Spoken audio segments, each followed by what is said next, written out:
नमस्कार बच्चों। आज हम 9वीं कक्षा के अंदर सीखेंगे पाठ नंबर 19, जिसे शीर्षक दिया गया है महाकवि कालिदास। इस पाठ के लेखक हैं नरपत बारहट और अवतरण चिन्ह में लिखा है हड़वे। तो इस तरह से लेखक द्वारा लिखित कुछ किताबों का वर्णन देखें तो उन्होंने महापुरुषों की जीवनियाँ ऐसी प्रसिद्ध पुस्तक लिखी है। इस संग्रह में कुल 60 प्रसिद्ध महापुरुषों के जीवन चरित्र अंकित किए गए हैं, यानी उनकी जानकारी दी गई है। प्रस्तुत जीवनी महाकवि कालिदास में कालिदास के जन्म और परिचय का एवं उनकी प्रसिद्ध साहित्यिक रचनाओं का विवरण दिया गया है। इस पाठ की बात करें तो इस पाठ से हमें संदेश मिलता है कि किसी बच्चे को बुद्धू यानी कि मूर्ख नहीं मानना चाहिए, क्योंकि वह मौका मिलते ही हीरे की तरह चमक उठता है। तो यहाँ पर देखें, लेखक नरपत जी ने महाकवि कालिदास के बारे में कौन सी विशेष बातों का उल्लेख इस पाठ में किया है। आइए पाठ की शुरुआत करें। कालिदास को हम मात्र संस्कृत के महाकवि के रूप में जानते हैं। स्वयं महाकवि कालिदास ने अपने विषय में कुछ नहीं लिखा है। हर्षचरित के शुरू के कवि बाण ने कालिदास का उल्लेख किया है, यानी कि हर्षचरित नाम की एक पुस्तक है जिसे कवि बाण ने लिखा है। उन्होंने थोड़ा सा कालिदास का उल्लेख किया है। इससे पता चलता है कि कालिदास बाण से बहुत पहले हुए। एक स्थान पर स्वयं कालिदास ने अपने अभिभावक के रूप में विक्रम नाम का उल्लेख किया। वह कौन सा विक्रम है, इस बात का अभी पूरी तरह पता नहीं चल पाया है, क्योंकि हम जानते हैं कि इतिहास के अंदर विक्रम नाम से बहुत सारे राजाओं का वर्णन हम सुनते हैं। फिर भी उन्हीं राजा विक्रमादित्य और राजा भोज का समकालीन मानना कितनी ही कथाओं का नायक बनना है। विभिन्न भाषाओं में पहेलियों और लोक कथाओं में उनकी विद्वता, कविता और चमत्कारिक प्रसंगों का वर्णन मिलता है। तो ऐसे ही कुछ वर्णन यहाँ पर देखें और उनके जीवन का परिचय प्राप्त करें। कुछ विद्वानों ने कालिदास का जन्म 365 ईस्वी तथा निधन 445 ईस्वी माना है। महाकवि कालिदास के जन्म स्थान के बारे में ठीक ठीक पता नहीं चलता। कुछ विद्वानों ने उनका जन्म स्थान उज्जैनी, जिसे हम वर्तमान में उज्जैन के नाम से जानते हैं, जो सही लगता है, क्योंकि मेघदूत में स्वयं कवि ने उज्जैनी को विशेष दर्शनीय कहा है, यानी कि देखने लायक स्थल उन्होंने लिखा है अपनी जो मेघदूत नाम की उनकी किताब है उसके अंदर। और लंबा रास्ता पड़ने पर भी उधर से जाने के लिए बादल से अनुरोध करते हैं। तो यहाँ पर उनकी रचना मेघदूत के अंदर थोड़ा सा वर्णन लिखा हुआ है, जिसके आधार पर हमें पता चलता है कि शायद उनका स्थान उज्जैन रहा हो। उज्जैनी में उन दिनों राजा विक्रमादित्य का राज था, जहाँ की प्रजा सब प्रकार से सुखी थी। साहित्य और कला की उन्नति चरम सीमा पर थी। बस जो पहले के समय में ऐसा होता था कि जैसा राजा का स्वभाव होता है तो वैसी ही कलाएं उनके राज्य में पनपती हैं या विकसित होती हैं। कोई राजा है, उन्हें नाच गाना अच्छा लगता है, तो उनके प्रदेश के अंदर ऐसे लोग काफ़ी नाम ना प्राप्त करते हैं। कुछ राजा ऐसे हैं जिन्हें नाच गाना बिल्कुल पसंद नहीं है, तो वहाँ जो कवि हैं या नृत्यकार हैं उनकी कोई भी कीमत नहीं होती। तो यहाँ पर हम देखते हैं कि राजा विक्रमादित्य का जो समय था, तो उस समय लिखा गया है कि कला है वो चरम सीमा पर थी, यानी काफ़ी विकसित थी। तो ऐसा मान सकते हैं कि राजा विक्रमादित्य खुद भी कलाओं के प्रेमी रहे होंगे। समय समय पर उन्होंने सोने के जो सिक्के चलवाए थे, उनसे उनके राज्यकाल का ठीक ठीक पता चलता है। विक्रमादित्य के शासनकाल में जितना वैभव देश में था, उतनी साहित्य तथा कला की उन्नति हुई। उतनी कभी कहीं नहीं हुई। यानी कि राजा विक्रमादित्य बहुत ही अच्छे शासक थे। अपने राजकाल के दौरान उन्होंने सोने के सिक्कों का चलन करवाया था और प्रजा भी सुखी थी। एक से बढ़कर एक कवि, साहित्यकार और वैज्ञानिक इस युग में उत्पन्न हुए। राजा विक्रमादित्य स्वयं साहित्य और संगीत के अच्छे जानकार थे। संस्कृत भाषा की उन्नति भी इस काल में भी हुई। अपने पूर्व जीवन में बुद्धू माने जाने वाले कालिदास विक्रमादित्य के दरबारी कवियों में सर्वश्रेष्ठ थे। पहले के समय में जो राजा हैं अपने दरबार के अंदर काफ़ी श्रेष्ठ कवियों को शामिल करते थे। तो ऐसे विक्रमादित्य राजा ने कवि कालिदास को अपने राज्य के अंदर, अपने दरबार के अंदर शामिल किया था। कालिदास के अतिरिक्त 8 और कवि भी दरबार में थे जो नवरत्न कहे जाते थे। कालिदास के विषय में कहा जाता है कि वे युवा अवस्था तक निरक्षर थे। यानी जब तक युवा हुए तब तक उनके पास अक्षर ज्ञान या पढ़ाई लिखाई नहीं थी। जिस डाल पर बैठते उसी को काटते थे। निरक्षर होने पर भी वह इतने विद्वान और महाकवि किस तरह बन गए, इसकी भी एक बड़ी विचित्र और रोचक कहानी है। यानी काफ़ी सालों तक बुद्धू या निरक्षर माने जाने वाले कवि किस तरह इतने महाकवि के पद तक पहुँचे, इसके पीछे एक कहानी है।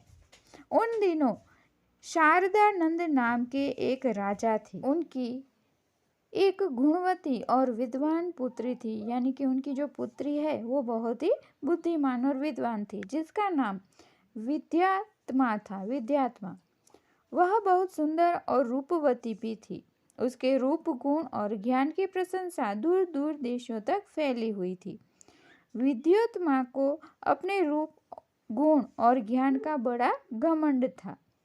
अपने विवाह के संबंध में उसने एक घोषणा कर रखी थी कि जो उसे शास्त्रार्थ में हरा देगा, यानी उससे शास्त्र ज्यादा जानता होगा, तो उसी के साथ वह विवाह करेगी। उसकी इस घोषणा की जानकारी जैसे जैसे पास पड़ोस के देशों तक पहुंचती गई, वहां से विद्वान तथा पंडित विद्योत्मा से शास्त्रार्थ करने के लिए आने लगे।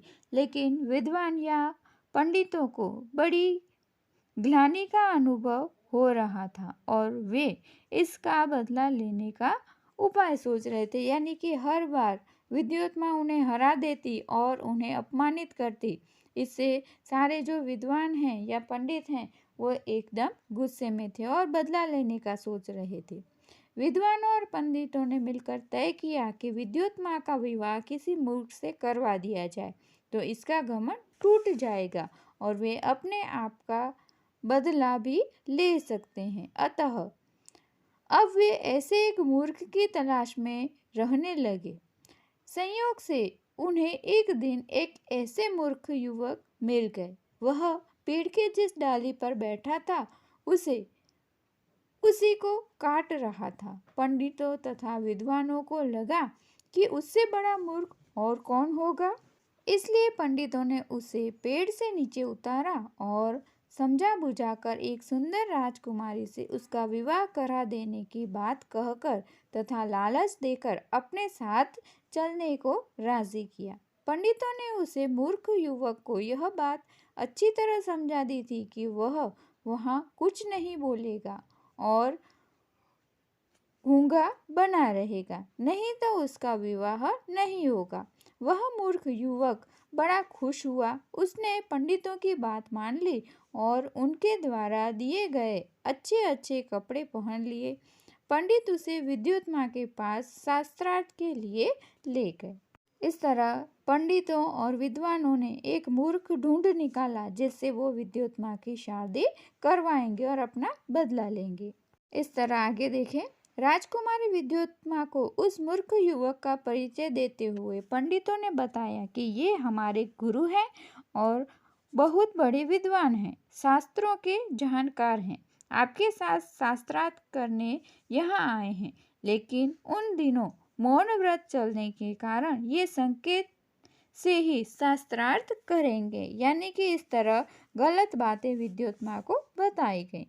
विद्योत्मा पंडित पंडित की ही यह छल भरी बातें नहीं समझ सकी और शास्त्रार्थ के लिए तैयार हो गई।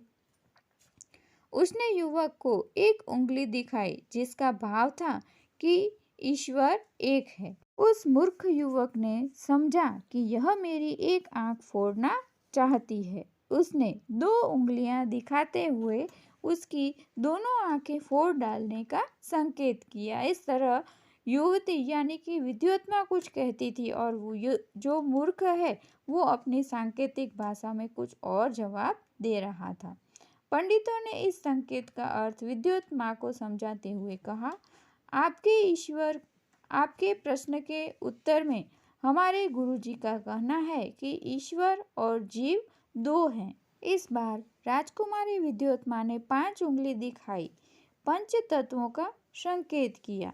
उस मूर्ख ने समझा कि वह मेरे मुंह पर तमाचा मारने का संकेत कर रही है। उसने मुट्ठी बांधकर तमाचे का जवाब गुस्से से देने का संकेत किया। यानी कि विद्योत्मा ये कह रही है कि दुनिया के अंदर 5 तत्व हैं जो श्रेष्ठ हैं, लेकिन यहाँ पर जो मूर्ख है वो उसे गुस्सा मारने की बात करता है। पंडितों ने इस बात पर भी विद्योत्मा को इस संकेत का अर्थ बताते हुए कहा, आपने 5 उंगलियों से 5 तत्वों का संकेत किया था, लेकिन हमारे गुरुजी का कहना है कि 5 तत्वों के मिलने से ही सृष्टि का निर्माण होता है, अलग अलग रहने में नहीं। यानी कि जिस तरह उसने मुट्ठी दिखाई थी तो उस मुट्ठी पर से विद्वानों ने ये सारी बातें विद्योत्मा को बता दी कि हमारे गुरुजी इस तरह से बता रहे हैं। इस तरह उपरोक्त शास्त्रार्थ में विद्योत्मा ने उस मूर्ख युवक से अपनी हार मान ली और दोनों का विवाह धूमधाम से पंडितों ने करवा दिया। एक दिन की बात है, एक ऊंट की बोली सुनकर वह मूर्ख युवक अपना मौन व्रत भूलकर यकायक यानी अचानक बोल उठा, उठ र। उसको बोलते सुन विद्योत्मा चौंक उठी। उसे पता चला कि उसका पति कोई विद्वान नहीं बल्कि एक बहुत बड़ा मूर्ख है। पंडितों की छल भरी बातों का अर्थ अब उसकी समझ में आ गया। विद्योत्मा को बहुत मानसिक दुख पहुंचा और उसने अपने महल में कालिदास के प्रवेश पर रोक लगा दी और द्वार बंद कर दिए। कठोर उपासना से उसने माँ काली का वरदान प्राप्त हुआ और उसे काली का दास होने के कारण कालिदास के नाम से प्रसिद्ध किया गया। यानी अब रूठी हुई विद्योत्मा उसे महल में नहीं आने देती। इससे गुस्से में और दुखी होकर कालिदास माँ काली की उपासना करते हैं और एकदम विद्वान पुरुष बन जाते हैं। इसलिए उनका नाम भी पड़ जाता है काली के दास, कालिदास। शीघ्र ही कालिदास सारी विद्याओं को सीखकर प्रवीण यानी कि एकदम होशियार हो गए। राजनीति, धर्मशास्त्र और साहित्य का अच्छा ज्ञान प्राप्त कर वह फिर से विद्योत्मा के पास लौटे। द्वार तब बंद था। कवि ने अपने विद्वान होने का प्रमाण रूप संस्कृत में द्वार खोलने के लिए विद्योत्मा से प्रार्थना की। अनावृत कपाट द्वार देहि, यानी कि अनावृत यानी खोलना, कपाट यानी द्वार, बंद दरवाजे आप खोलिए। इस तरह से उन्होंने संस्कृत के अंदर अपनी बात प्रस्तुत की। इस तरह बाहर से किसी को संस्कृत में बोलते हुए अंदर से विद्योत्मा ने बोला। अंदर से विद्योत्मा यानी कि उनकी पत्नी पूछती है, अस्ति कश्चिद वाग विशेष, यानी कि आपकी वाणी में कोई विशेषता है। इस पर महाकवि कालिदास ने क्रमशः कुमार संभव, मेघदूत, रघुवंश की रचना विद्योत्मा को कर सुनाई। विद्योत्मा को जब उनकी पंडित होने का विश्वास हो गया तो उसने द्वार खोलकर महाकवि कालिदास का स्वागत किया। यानी कि इस तरह उनकी रचनाओं का वर्णन भी हमें यहाँ मिलता है। कुमार संभव, मेघदूत और रघुवंशम ये महाकवि कालिदास की रचनाएं या किताबें हैं। कालिदास को हर क्षेत्र का गहरा अनुभव था। प्रकृति का जैसा वर्णन उसके साहित्य में मिलता है वैसा कहीं नहीं मिलता। उन्हें प्रकृति के बिना मनुष्य जीवन अधूरा दिखाई देता था। कालिदास की उपमाएं विश्वविख्यात हैं, उनकी कोई तुलना नहीं कर सकता, उनका कोई जोड़ भी नहीं है। चरित्र चित्रण में भी महाकवि कालिदास की तुलना नहीं की जा सकती, उनकी कोई बराबरी नहीं कर सकता, यानी कि सारी साहित्यिक विधियों में वो श्रेष्ठ हैं। उनके पात्रों का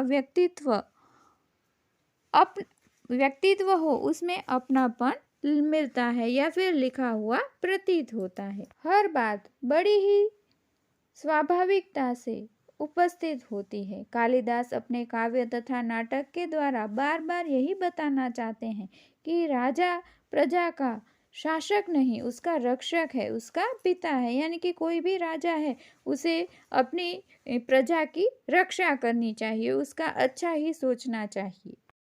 उन दिनों समाज में नारी का क्या स्थान था, इस बात का पता भी हमें कालिदास की रचनाओं में मिलता है। समाज में नारी को सम्मान तथा श्रद्धा की दृष्टि से देखा जाता था और उसे नृत्य, संगीत, चित्रकला आदि की शिक्षा भी दी जाती थी।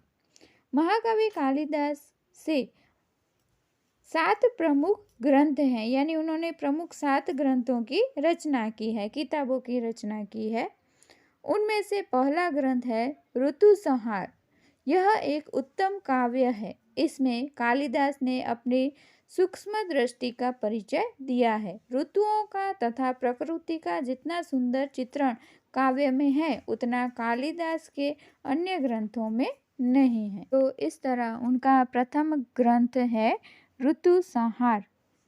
मालविकाग्निमित्र कालिदास का दूसरा ग्रंथ और पहला नाटक है। बच्चों, कालिदास ने बहुत सारे ग्रंथ लिखे, उनमें कुछ कविताएं यानी कि महाकाव्य हैं और कुछ नाटक भी हैं। तो मालविकाग्निमित्र है वो उनका नाटक है। आगे हमने ऋतुसंहार जिसकी बात की वो उनका काव्य था। उसमें 5 अंक हैं। मालविकाग्निमित्र के अंदर 5 अंक हैं और विदिशा के राजा अग्निमित्र तथा विदर्भ की राजकुमारी मालविका की प्रेम कथा इसमें वर्णित की गई है। तीसरा ग्रंथ विक्रमोर्वशीयम कालिदास का दूसरा नाटक। पहला हमने मालविकाग्निमित्रम सीखा, अब है दूसरा नाम हमें यहाँ पर सीखने मिल रहा है जिसका शीर्षक दिया है विक्रमोर्वशीयम। इसमें 5 अंक हैं तथा महाराज पुरूरवा और उर्वशी की प्रेम कथा का यहाँ पर चित्रण किया गया है। कुमार संभव का काव्य है। कुमार संभवम उनका एक काव्य है और इसमें शिव पार्वती के विवाह से लेकर कुमार कार्तिकेय के जन्म और उसके द्वारा तारकासुर के वध तक की कथा का वर्णन किया गया है। कुमार संभवम नाम के कालिदास के काव्य की बात की गई है। मेघदूत कालिदास का 5वां ग्रंथ है। यह एक खंड काव्य है और इसके शुरू में कालिदास ने बादलों को दूत बनाकर कुबेर की नगरी अलकापुरी तक का मार्ग बताया है। यहाँ पर कालिदास हैं, उन्होंने मेघ को दूत बनाया है। यहाँ पर एक यक्ष होते हैं और वो अपनी पत्नी तक अपना संदेशा पहुँचाना चाहते हैं, लेकिन वहाँ पर कोई संदेश वाहक नहीं है, यानी संदेशा पहुँचाने वाला कोई नहीं था। तो ऐसे में उन्होंने मेघ यानी कि बादल को अपना संदेश दिया और बादलों को जैसे उसने अपना संदेश अपनी पत्नी तक पहुँचाने की बात की है, इसलिए इस काव्य का महाकाव्य का नाम दिया गया है मेघदूतम। इसके उत्तरार्ध में यक्ष ने अपनी विरहणी प्रिया को पहचानने के उपाय मेघ को बताए हैं। विरहणी प्रिया यानी कि उनकी जो पत्नी है वो उनसे दूर है, इसलिए उसे विरहणी कहा है। उनसे दूर है और उसे पहचानने के उसे कुछ बातें बताएं कि मेरी प्रिया ऐसी है, मेरी पत्नी ऐसी है और उसे आप मेरा संदेशा पहुंचाइए। इस काव्य में वर्षा काल और विरह का वर्णन खूब निखरा है।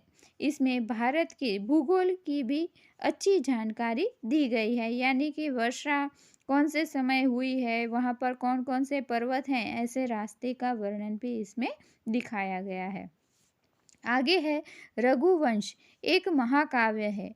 कवि कालिदास ने रघुवंश की कथा कहने से पहले ही कह दिया था कि यह तो सूर्य से उत्पन्न हुआ यह वंश है, यह मोटी बुद्धि वाला मैं तिनकों से बनी छोटी सी नाव लेकर अपार समुद्र को पार करने की बात सोच रहा हूँ। सूर्यवंश के दिलीप से लेकर कुश और उनके अनेक उत्तराधिकारियों तक की कथा रघुवंश नाम का उनका जो महाकाव्य है उसके अंदर बताई गई है। आगे है महाकवि कालिदास का 7वां और सर्वोत्कृष्ट ग्रंथ है अभिज्ञान शाकुंतलम। यह उनका तीसरा नाटक है और इसमें 7 अंक हैं। महाकवि ने इस नाटक में राजा दुष्यंत तथा शकुंतला की कथा कही है। इस तरह महाकवि कालिदास आज भी हमारे संस्कृत साहित्य में अमर हैं। उनकी रचनाओं में तत्कालीन साहित्य, शासन और राजनीति, समाज और जन विश्वास, भूगोल, ललित कला, स्थापत्य आदि सभी की जानकारी हमें मिलती है। यानी कि यहाँ पर महाकवि कालिदास ने जितनी भी रचनाएं की हैं उनमें उनकी श्रेष्ठ कला का वर्णन हमें दिखाई देता है। तो ये थे महाकवि कालिदास।